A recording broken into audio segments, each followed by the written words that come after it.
This segment of the news is brought to you by Sun Oil Limited. Welcome back. Senator Michael Halkitis, the government's Minister of Economic Affairs, was a featured speaker at the recent annual Long Island Business Outlook. Mr. Halkitis' portfolio also includes the National Economic and Development Plans. He says the various business outlooks held around the country are significant and helpful to the government, and the theme for this year's Long Island Business Outlook is very timely.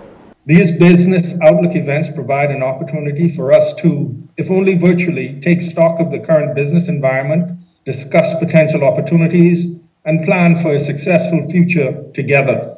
Today's theme, Facing Unprecedented Times, Recover, Adapt, Advance, could not be better suited for an event of this nature at this unique time in our nation's history. Mr. Halkitis says ending the COVID-19 emergency orders will aid in the responsible reopening of the economy, but he says it is not enough to achieve the desired levels of recovery.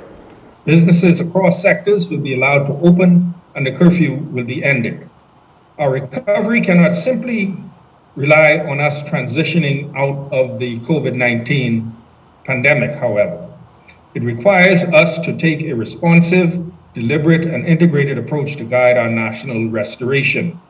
Mr. Halkitis also noted that while attending the recent United Nations Conference on Climate Change, Prime Minister Philip Davis made significant efforts towards helping the Bahamas economy rebound. This administration has already taken the first steps in our efforts to shore up the public finances and stimulate the economy. For example, given the significant threat of climate change, we moved quickly to ensure that the Bahamas had a voice at the UN Climate Change Conference in Glasgow, Scotland, also known as COP26. The Prime Minister reported that he had a number of formal and informal conversations about securing financial support to help with our current fiscal situation. These conversations also focused on driving economic growth and accessing technology and other resources. Mr. Halkitis says the government's recently released supplementary economic budget is expected to build the foundation for the new national economic direction while improving government efficiency and responding to the needs of Bahamians.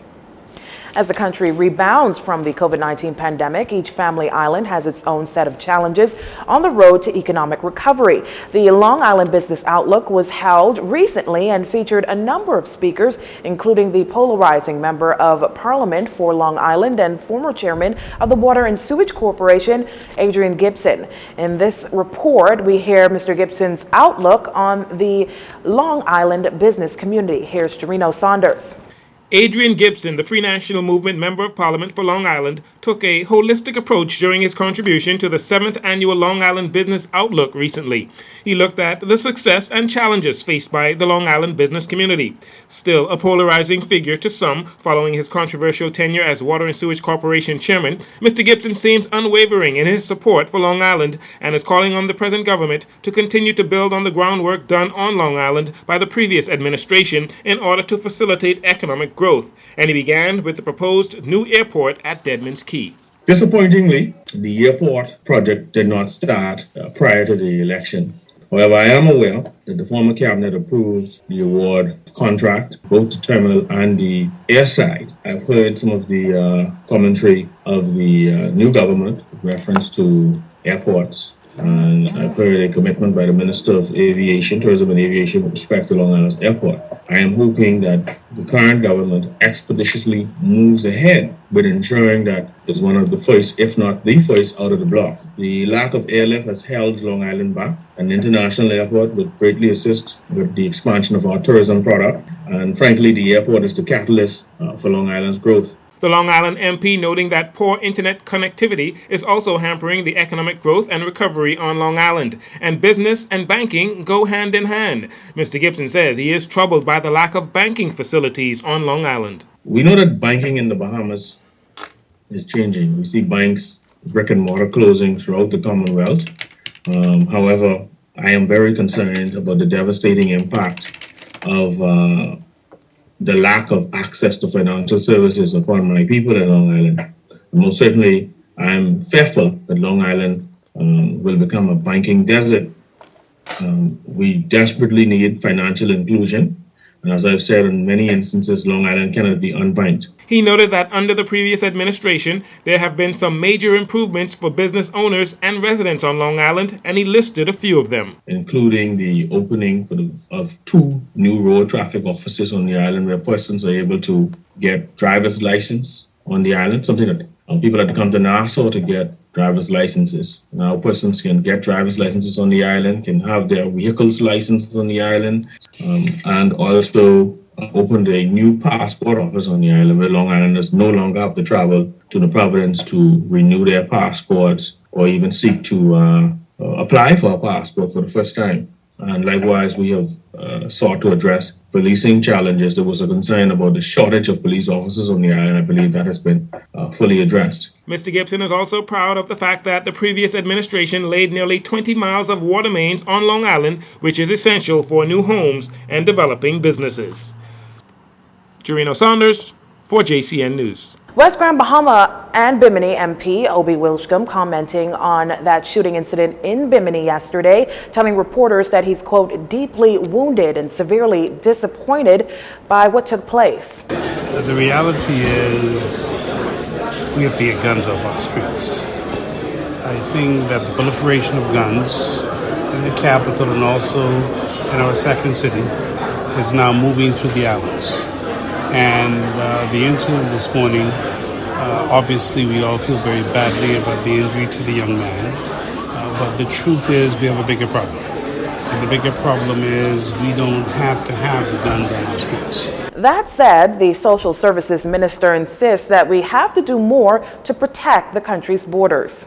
It's all well and good to talk about protecting our borders from illegal immigration. But I would prefer us to have an equally strong campaign about keeping weapons off of our streets, out of the hands of individuals who are responsible and causing for what happened today.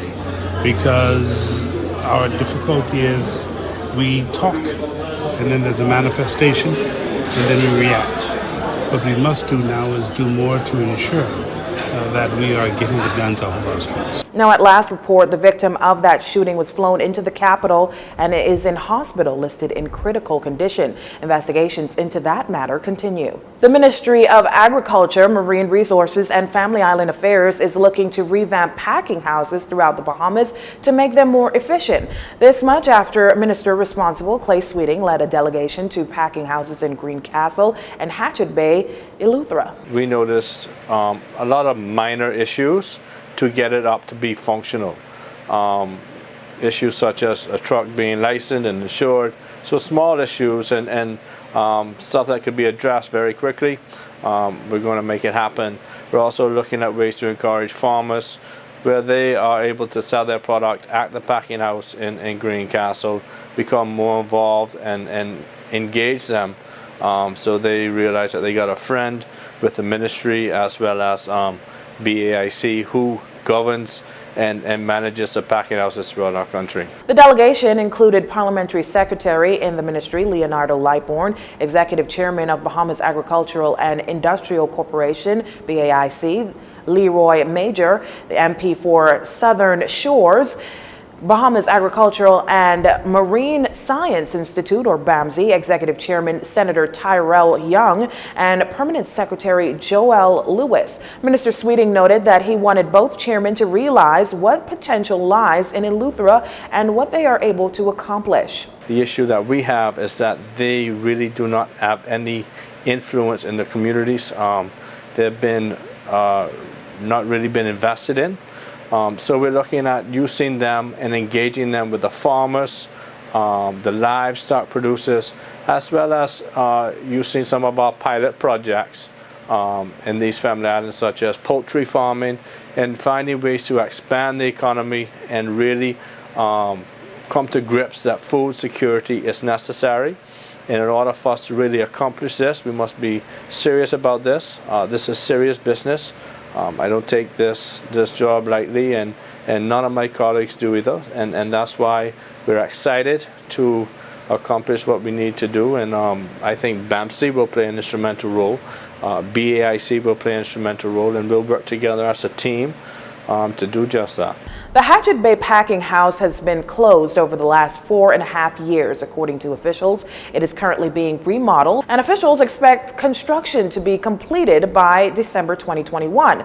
The minister said he expects the packing houses to have a full complement of staff so that farmers in Central Eleuthera would be able to sell their products. You're watching JCN News. Stay with us.